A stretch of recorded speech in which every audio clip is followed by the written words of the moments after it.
Kalau hari ini saya akan menceritakan sebuah film.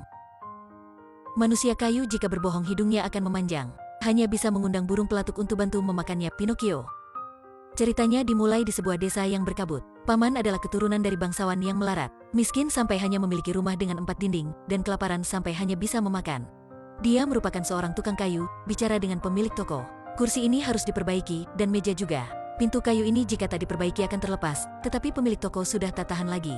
Membawa bubur dan roti untuk memberinya secara gratis kepadanya, agar tak diganggunya lagi. Pertunjukan sirkus datang ke desa. Dia tertarik pada boneka kayu, karena dalam bayangannya ada boneka istimewa. Dia yakin pertunjukan ini akan luar biasa. Namanya juga sudah ada, dia akan dinamai Pinocchio. Di situ di tempat pedagang kayu, terjadi suatu hal aneh. Ada sebatang kayu yang bergerak, ini membuatnya ketakutan. Lalu si pria miskin menemui pedagang kayu untuk mencari kayu untuk membuat boneka. Pedagang kayu menyuruhnya untuk membawa kayu aneh itu. Jangan ragu-ragu, malam itu dia seperti pencipta yang sedang membuat manusia, dan mulai mengukir kayu itu. Dia tiba-tiba mendengar jantung boneka itu berdetak. Apa berdetak? Artinya hanya dia sendiri yang baru saja membuat boneka ini terbangun. Dia berbicara dengan boneka itu, lalu Pinocchio memanggilnya ayah. Memanggil dengan mudah sekali. Kayu itu membuka mulut dan memanggilnya ayah, sehingga membuatnya terkejut. Pinocchio bilang ingin minum susu. Dia mengatakan kepada semua orang dengan yakin. Dia melahirkan anaknya sendiri. Dia memakai spray merah untuk membuat pakaian Pinocchio. Manusia kayu yang baru dilahirkan sudah bisa berlari. Ayah tuanya yang tak bisa mengikuti, lalu tersesat sendiri di padang rumput. Pinocchio dikejar serigala, dan sampai rumah penduduk di samping pemanas. Seekor jangkrik yang sudah hidup lama di rumah ini memperingatkannya. Anak yang tak taat dengan orang tua akan dapat yang hasil buruk. Kamu tak ingin ke sekolah, dan hanya menyusahkan ayahmu. Pinocchio tak menjawabnya secara langsung dan memakai tongkat melemparnya ke arah si jangkrik. Agar berani mengucapkannya dengan jujur dan tak akan begitu lagi. Sampai malam, ayah mengetuk pintu. Tapi Pinocchio menaruh kakinya di pemanas itu dan terbakar. Ayah dengan cepat masuk melalui jendela untuk menyelamatkannya. Dia cemas bahwa anaknya akan meninggalkannya lagi, jadi tak ingin memperbaiki kakinya. Pinocchio janji dengan ayahnya akan menjadi anak yang taat. Kaki kayu barunya kembali di sampingnya. Besok harinya, ayah memakai pakaian dari leluhur bangsawannya untuk menggantinya dengan buku untuk anak, lalu mengajak Pinocchio ke sekolah. Tetapi anaknya tertarik oleh sirkus. Baru diajak masuk sekolah, dia sudah berlari ke tempat sirkus. Karyawan memberitahu dia harus ada tiket baru bisa masuk. Pinocchio menjual bukunya untuk mendapatkan uang untuk membeli tiket. Dalam sirkus banyak anak-anak dan Pinocchio tenggelam di dalamnya. Boneka-boneka di panggung mengundang Pinocchio ke sana. Ketika sesama makhluk bertemu dan langsung saling memeluk, sang tuan sirkus ingin mengajak Pinocchio ke pertunjukan desa lain. Ayahnya masih menunggu Pinocchio dari sekolah. Akhirnya tak melihat apapun, anaknya sudah mengikuti sirkus itu. Sang ayah yang sengsara ini bilang, meskipun kemana-mana dia harus mencari anaknya kembali. Sang tuan sirkus berhenti di jalan dan membakar daging. Membakar dengan lama tetapi tak kunjung matang jadi ingin memakai Pinocchio untuk kayu bakarnya. Hatinya yang ketakutan sampai akan keluar. Bibirnya berkata tak ingin meninggalkan ayahnya. Sang tuan tersentuh karena sifatnya. Tak hanya membiar dia pergi, bahkan memberinya 5 koin emas. Suruh dia untuk kembali bersama ayahnya, dan harus taat kepada ayah. Jangan biar dia terluka, dan harus cepat dewasa agar bisa melindunginya. Di jalan kembali ke desa, di dalam hatinya sangat senang. Kucing dan rubah yang sedang menangkap ikan dengar Pinocchio bilang, dia ingin membawa 5 koin emas ini dan memberikannya kepada ayah.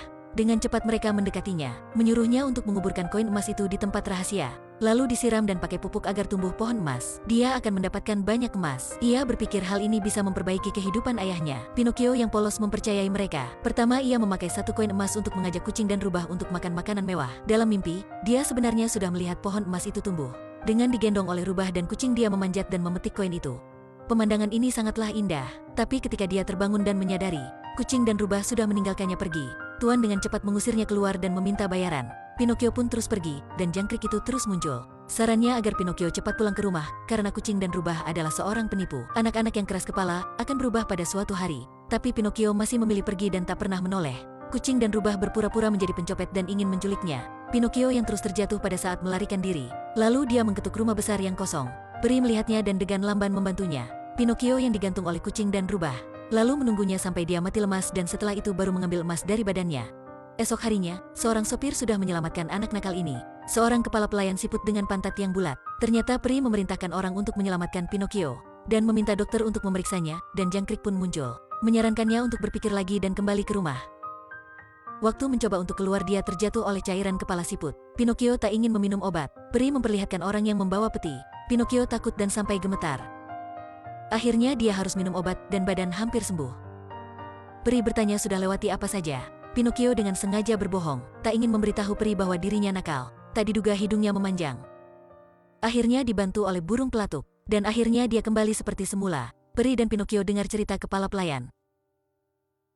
Sudah senang dengan menjalani kehidupan bersama peri untuk beberapa hari, akhirnya harus mengucapkan selamat tinggal, dan Pinocchio mencari ayahnya. Belum pergi terlalu lama, dia sudah bertemu dengan kucing dan rubah di kota. Dua orang itu terus memakai kata-kata yang manis, membuat Pinocchio tertipu untuk kesekian kalinya. Dia mengubur koin emas itu di tanah, dan saat dia mengambil air untuk menyiraminya, mereka si jahat ini sudah membawa koin itu pergi. Pinocchio sekarang baru tahu bahwa ia ditipu. Dia mencari hakim monyet untuk menuntut keadilan.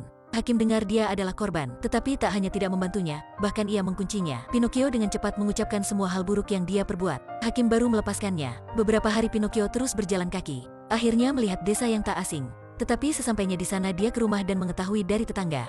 Ayahnya sudah berangkat mencarinya. Meskipun kemana-mana kamu harus mencari dia. Mendengar itu Pinocchio langsung loncat ke laut untuk mencari ayahnya. Alhasil ia hanyut oleh gelombang air dan kembali tepian. Ketika terbangun ia baru tahu sudah diselamatkan lagi oleh peri. Tapi waktu itu peri sudah dewasa, dan tak ngerti mengenai hal yang sedang berlangsung. Peri suruh Pinocchio, hanya dia si pemberani.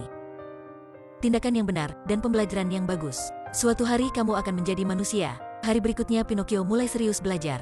Tapi tak lama kemudian, dia menjadi teman dengan seorang anak, yang menaruh kodok pada celana guru. Keduanya sering mencuri makanan. Anak nakal itu sering melakukan itu dan di dahinya masih ada bekas luka yang besar. Peri tahu Pinocchio mengkhianati janjinya. Dan tak ingin ketemu dengannya lagi, dia hanya bisa tidur di luar. Hari berikutnya kepala pelayan bilang, peri sudah mengampunimu. Si anak nakal tak masuk sekolah. Pinocchio kembali merasa tak senang. Untungnya peri masih di sampingnya, bahkan mengajarkannya sihir untuk candaan kepada kepala pelayan. Dengan airan dari peri, Pinocchio yang masih kecil tetapi sudah berbakat dalam kemampuan matematika, tak menyebutkan penjumlahan, pengurangan dalam batasan 100. Lalu mulai belajar cara membuat dimsum.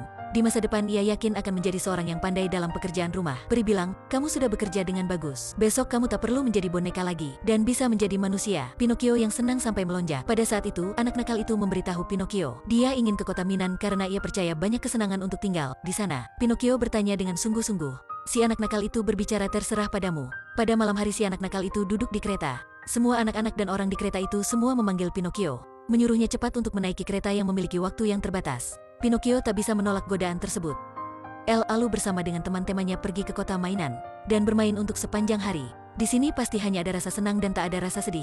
Tapi sampai hari berikutnya, hal menyeramkan itu muncul. Si anak nakal dan Pinocchio telinganya mulai memanjang. Kaki mereka menjadi kaki keledai, dan akhirnya menjadi seekor keledai. Di dunia ini tak ada yang gratis. Anak-anak ini diubah menjadi keledai oleh tuan untuk dijual.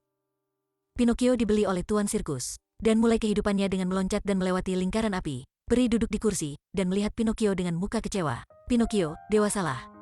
Karena Pinocchio pertunjukannya menjadi buruk, sirkus ingin melemparnya ke pantai. Waktu dia siap untuk meninggal dunia, peri memberi perintah ikan untuk menyelamatkannya, dan mengubahnya menjadi bentuk asalnya. Akhirnya dia bisa paham dengan bahaya di dunia ini. Kehidupan merupakan suatu batasan, tetapi cinta ayah tak terbatas. Dia hanya ingin cepat bertemu dengan ayahnya, dan terus berenang. Tak lama kemudian dia ditelan oleh ikan hiu dan masuk ke dalam perutnya. Di dalamnya ada seekor tuna yang pesimis.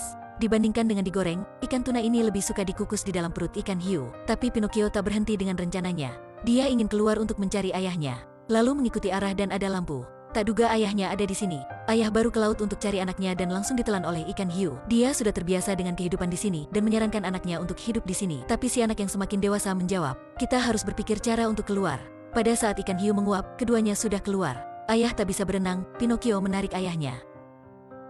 Tapi dengan gigih dalam berapa lama. Untungnya ikan tuna itu setelah didorong juga ingin keluar dan mengajak keduanya ke tepian secara aman. Kedua orang itu terus berangkat. Di perjalanan mereka menginap di dalam rumah lama. Pinocchio meminta susu kambing dari petani, ayahnya yang akan mati karena kelaparan. Orang itu menyuruhnya bagaimana dengan tenagamu untuk bekerja agar bisa menukarnya dengan susu. Sejak itu, setiap pagi Pinocchio akan bekerja di tempat petani dan malam hari berusaha untuk belajar. Kucing dan rubah licik itu terus muncul. Kali ini Pinocchio tak tertipu. Dia bukanlah anak 3 tahun lagi. Dia sudah siap menjadi seorang pria agar bisa membantu ayahnya. Pada bagian akhir film, suatu hari Pinocchio memberi kambing makan. Peri mendadak muncul. Katanya Pinocchio sudah memiliki hati yang baik, sehingga ia ampuni semua kesalahannya. Hanya ada kelas untuk cara mengetahui salah atau benar, dan baru bisa hidup bahagia. Pinocchio memeluk peri. Ketika dia bangun, dia sudah bukanlah manusia kayu, tetapi sudah menjadi manusia. Dia cepat mencari ayahnya, dan memeluk ayahnya.